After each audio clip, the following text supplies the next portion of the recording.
my name is Sarah and I'm the Deputy Publisher at Seren, an independent based in Bridgend.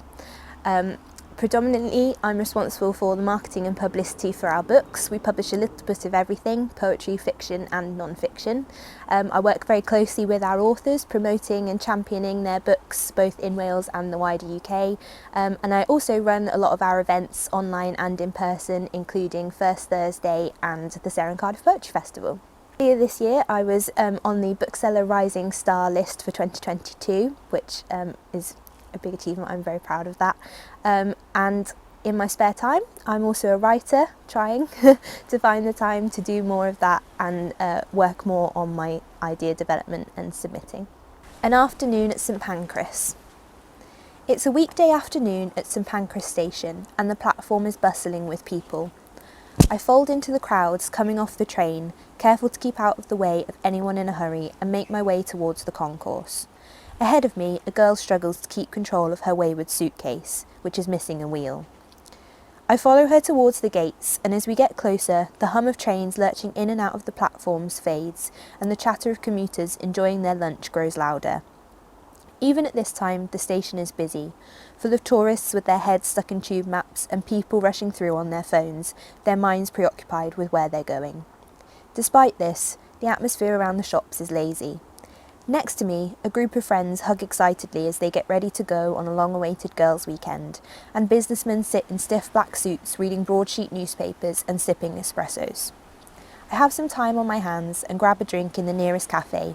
Settling down at one of the tables outside with a latte and a chocolate muffin, I watch the comings and goings. I'm sat opposite the exit gates of St Pancras International. There are a growing number of cab drivers gathering in front of me, their white signs drooping with boredom as they wait for the delayed 14:22. As the holidaymakers finally begin trickling through the doors, the unmistakable sound of a piano begins drifting over the crowds, turning heads up and down the concourse. I follow their gazes and find it hidden underneath the stairs opposite me. An old man sits at it, testing out the keys. His thin white hair is almost translucent in the pale light and stands up on top of his head in wisps. His face, lined with age, is pensive as he chooses what to play. Before he begins, he takes a moment to carefully turn up the cuffs of his cardigan. One or two strings have unravelled from inside the sleeve and hang down by his wrists like red spaghetti. The melody he chooses is slow and expressive, and the chords float through the air like leaves in the wind. He closes his eyes and lets the music take him somewhere else. Despite his joints being swollen with arthritis, his fingers move across the keys effortlessly, guided by the vibrating strings inside the piano. When he hits a particularly poignant chord, he frowns, the lines around his eyes deepening, and holds there for a second before the music gently sweeps him away again. By now, he has caught the attention of several passers-by who stop briefly on their way through the station to watch him. One boy is so enamoured, it takes his mum several attempts to get him to move on, her eyes glancing nervously at the departures board every few seconds. Others just stop to film him, their eyes glued to their screens rather than the man himself. Meanwhile, the music is consuming me, making the hairs on my arms stand on end and my fingertips itch. Seamlessly, the music shifts into a new tempo and the tone changes. It's happier and more nostalgic, but holds a sense of loss. The man takes on a new lease of life as his body twists with the music, thrumming with energy as the melody dances towards its climax, his whole body holding a new air of confidence. He plays beautifully, doesn't he? I jump and look up to see a woman standing beside me, her eyes fixed on the man at the piano. She's around 75, slightly plump, and wears her hair in a tight grey perm. Never fails to take my breath away. She sighs and looks away, gesturing to the seat opposite me. May I? I nod. She moves the chair around so that she can still see the piano and lowers herself onto it carefully. We sit in silence beside each other, listening contentedly. Does he come here often? I ask. Every day, without fail. He's mesmerising to watch. She nods. Always has been. I couldn't take my eyes off him the first time. She shifts beside me, settling into her seat. I was 18 and on my way home from work. There I was, walking through the station, minding my own business, when this lively piano tune started up out of nowhere. She smiles at me, a twinkle in her eye. He was always playing something cheeky back then, flashing his big grin at everyone who passed by and winking at the girls. I liked to watch him from the shadows, always taking a moment to listen on my way past. Then one day I was watching from my usual spot when he looked at me. It was like being hit by a bolt of lightning. Her voice breaks and she goes quiet, fiddling with her thumbs on top of her handbag. That's beautiful, I say. She's smiling, but there's a wet sheen to her eyes. He doesn't even recognise me now. I have to swallow around a sudden lump in my throat. I'm so sorry, I say. These things happen to the best of us, she says. I'm only glad that I can still come here and see him play like it was back then. She lets out a small sigh, her breath a little steadier. I look back over at the man, trying to imagine who he used to be, and the lump in my throat grows a little. I'm suddenly aware that the tannoy is calling the 3 o'clock train, and I glance at the digital clock above the departures board. Oh my God, is that the time? I'm going to be so late, I say, rushing to pack up my things. The lady laughs and stoops to pick up the ticket I've dropped. Thank you, I say with a smile. It was lovely to meet you. And you, she says.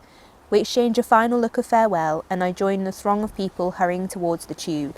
I strain my ears to listen to the man's playing until it is finally swallowed by the noise of the station. A few hours later, I'm stood backstage waiting to go on, nerves coursing through my body. My mind wanders back to the pianist and how confident he looked sat in the middle of the station, oblivious to his surroundings. Out in the auditorium, the crowd's excited whispers begin to die down and I can hear a softer applause begin to ripple through the audience. I take a deep breath and flex my fingers, hoping that some of the man's confidence has rubbed off on me. I step out into the light and my heart rate quickens. The applause dies down as I walk across the stage and take my seat at the piano. For a moment I let my fingers hover over the keys. Then I begin to play.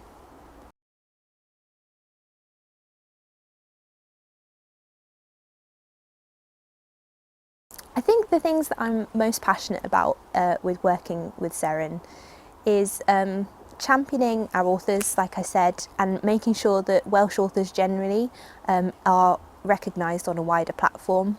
I think there's a lot of independent publishers in Wales and elsewhere in the UK who are publishing great authors whose books deserve to be read widely, but we don't always get the reach that those books maybe deserve, and that's what I am trying to do with the marketing publicity work that I do, is making sure that those books are reaching as wide an audience as possible.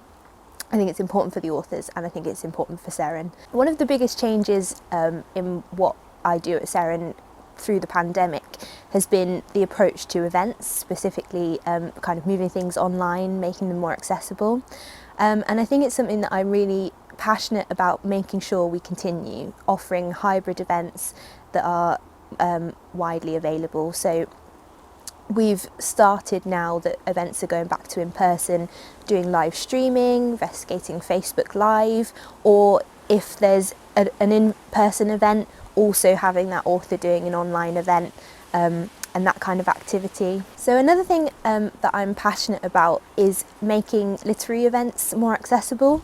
It's something that I've become much more aware of during the pandemic with running our events online. We switched to doing that quite early on, around March time in 2020, and I think the sense of community that we've built through that, especially our monthly First Thursday, where we've now got people who come who aren't anywhere near Cardiff where we used to hold it, who really want to stay engaged. So what I'm trying to do now that things are going back to in person in some cases is making sure that we're still offering as much hybrid events as possible.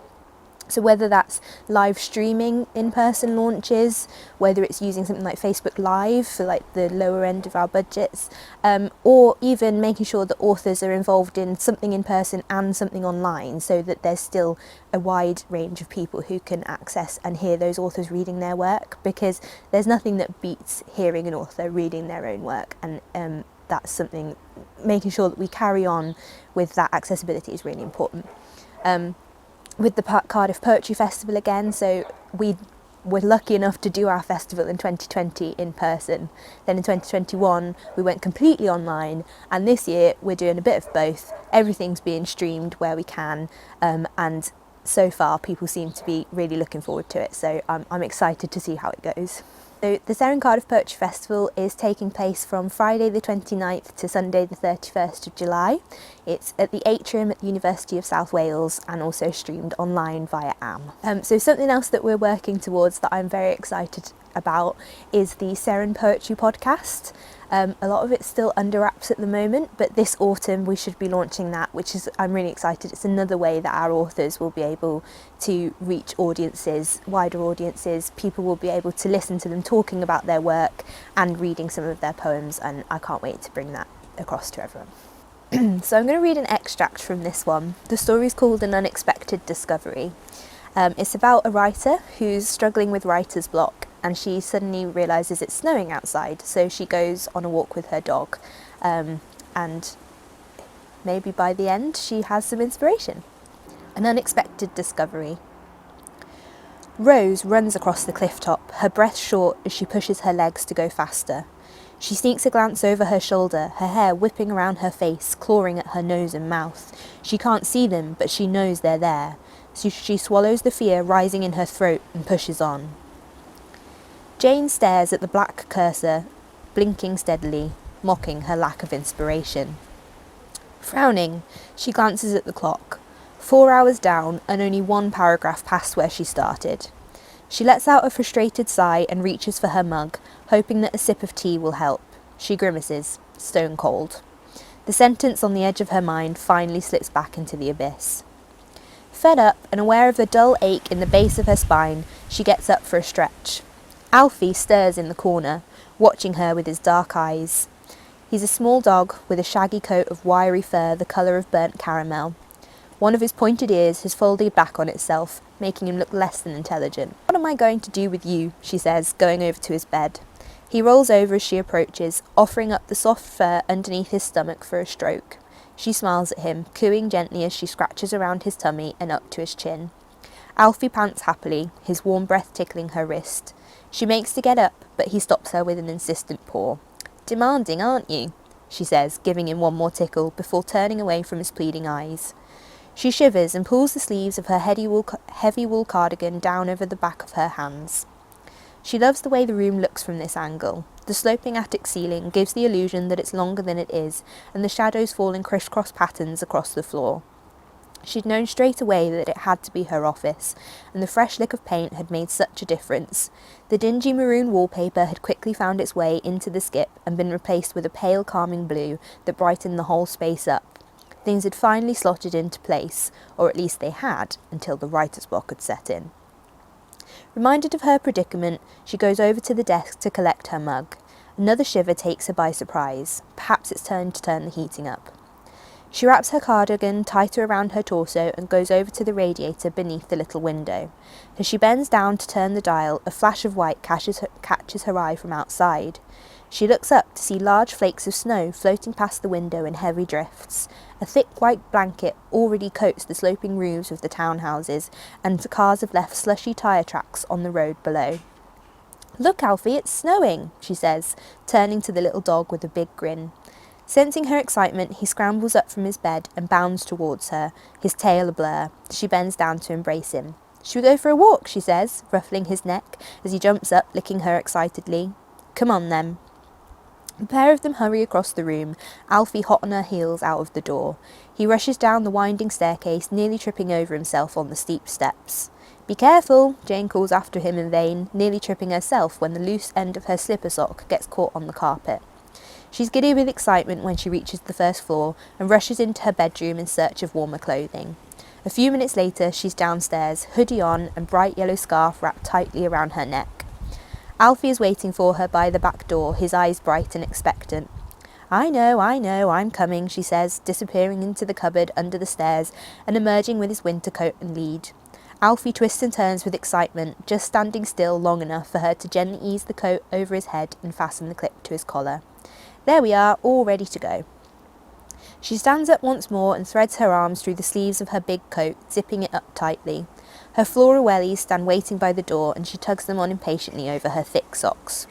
After grabbing her hat and gloves, a fistful of dog bags, and making a last-minute dash to the rack for her keys, the two of them finally make it out of the house. The cold air hits her cheeks as soon as she steps outside and they flush a rosy pink. Alfie has already run down the steps ahead of her, leaving a tiny trail of paw prints behind him in the untouched snow. Jane tips her head backwards and looks up to the pale grey sky. The flakes rush towards her, melting away to nothing as they hit her cheeks and eyelashes. Alfie barks impatiently. She grins. Come on then. She sets off down the steps and out onto the road. Her boots make a satisfying crunch as she walks down the narrow path in the direction of the park. She walks along lazily, allowing herself to enjoy the winter wonderland around them. The snow is falling thick and fast. The weight of it drags the bushes down over the path, and Jane has to weave in and out of them to avoid getting hit in the face. The fluffy bobble of her hat gets caught on, and a large clump of snow trickles down the back of her neck. She lets out an involuntary squeal, causing Alfie to stop and check she's okay. She laughs. This is what she loves. As they reach the park, the noise of people enjoying the snow gets louder, and a tingle of excitement runs through her body. Just beyond the gates, a group of children are engaged in an intense snowball fight. A tall boy in a dark blue coat and bright orange hat fires an expert shot at one of the girls. It hits her square in the back, making her shriek, but she won't be beaten that easily. Determination set heavily on her face, she bends down and scoops up a large wad of snow. The boy's face drops as he sprints away from her, ducking just in time. The ball whistles over his head, landing with a plop on the ground in front of him. They fall about laughing. Jane can't help but smile.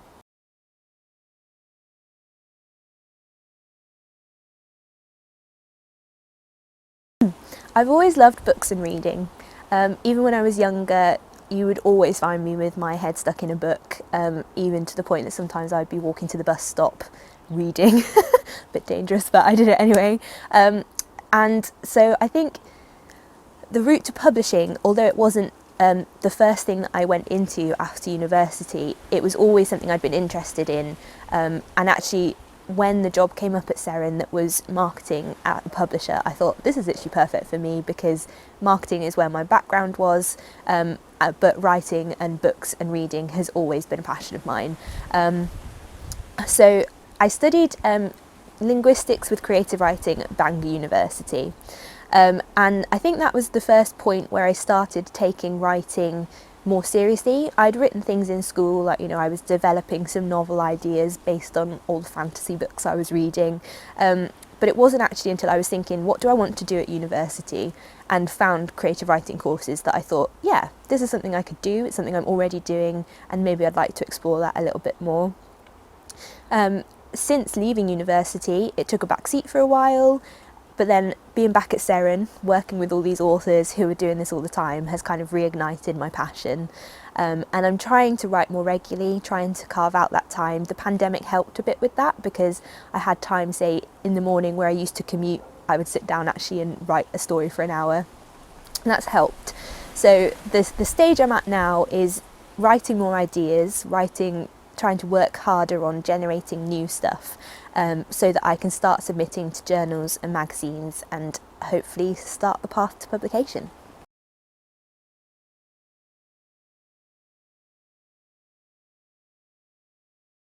The other side of my personality or my hobbies that most people probably don't know, because I don't really talk about it that often, is that I'm a musician.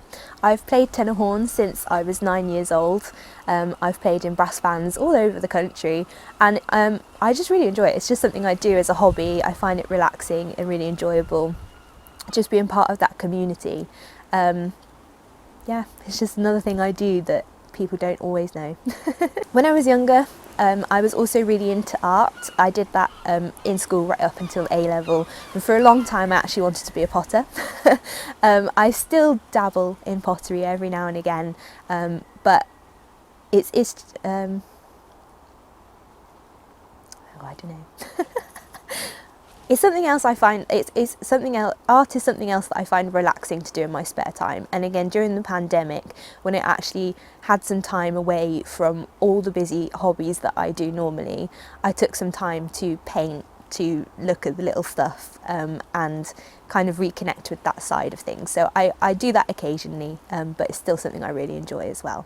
So during lockdown, I really enjoyed doing Roth Writers Group online. I'd done a little bit in person with them, but I hadn't been writing with them for very long. So when we carried on Zoom, I found that really enjoyable.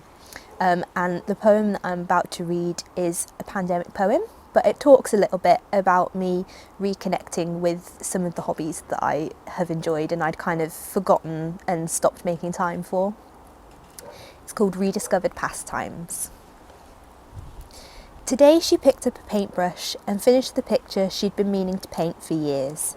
The canvas, purchased with good intentions, was still wrapped in its cellophane, the lids on the paints held fast by the crusted remnants of her last artistic attempts. This is not the first time she's finished something this week. A few days ago she finished the novel she's had in her bag for weeks, learnt 2 new chords on the guitar. At the weekend she baked a cake, made a vase from an empty jam jar. She plans to paint again this weekend, a bunch of daffodils to send to her granny who can't Skype like everyone else. She's going to paint the birds that play in the bushes by the railway line. Next week she'll crochet a scarf. She's using this time to do the things she cares about, the things she normally pushes aside. She savours the moment, hopes she will remember the feeling when the time comes that this is over, because otherwise, what has she learnt?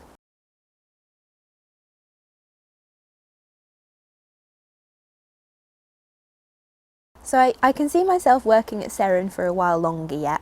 We're branching out into new directions all the time and I'm learning more and more with every week that passes. I really enjoy interacting with our community online, seeing the support for our authors and seeing their books do well and seeing how happy they are when their books do well as well. I want to be involved with improving representation on our list and making sure that our work is really inclusive. I know there's still a lot to learn and that's one of the things that I think over the past few years I've become even more aware of just personally, which is why I'm passionate about kind of bringing that into what I'm doing at Seren and how we work at Seren as well.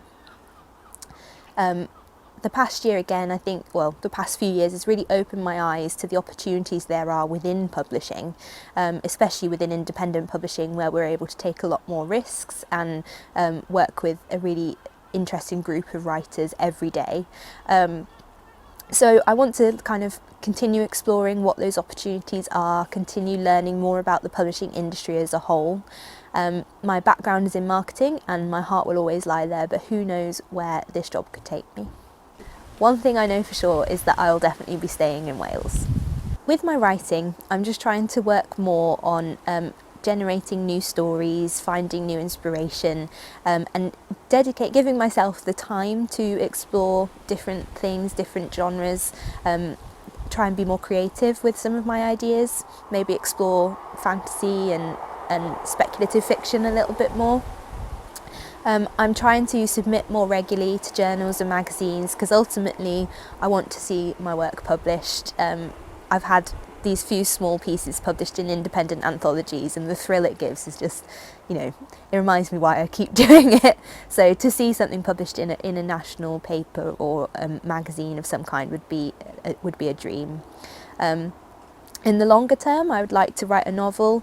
I've had a few ideas rattling around for a while now, but actually giving myself the time to work on those, maybe doing some kind of residential course to give myself that space to think about those ideas and bring them to something more concrete would be really exciting. I'd love to have a novel published one day, but we'll see how it goes. I think that the biggest barrier sometimes I find to my writing is that I don't always have the time that I want to dedicate to it, and I need to get better at making that time for myself. But I've seen other mentorship schemes that have allowed people that time to dedicate something to their own writing, and I think that's something I would definitely be interested in exploring. Like I say, carving that time out for myself, and also having the support of published authors who can help me with that kind of path to publication, whether it's just encouraging me to submit more regularly, not holding me accountable, but making sure that I'm not pushing it aside, making sure I am putting the time into it, because it is something I want to do. I don't know why it's the thing that always gets pushed to the back of the pile, but it needs to come forward a little bit, and I think the opportunity to have someone guide me through that process and the early stages of it would be really invaluable.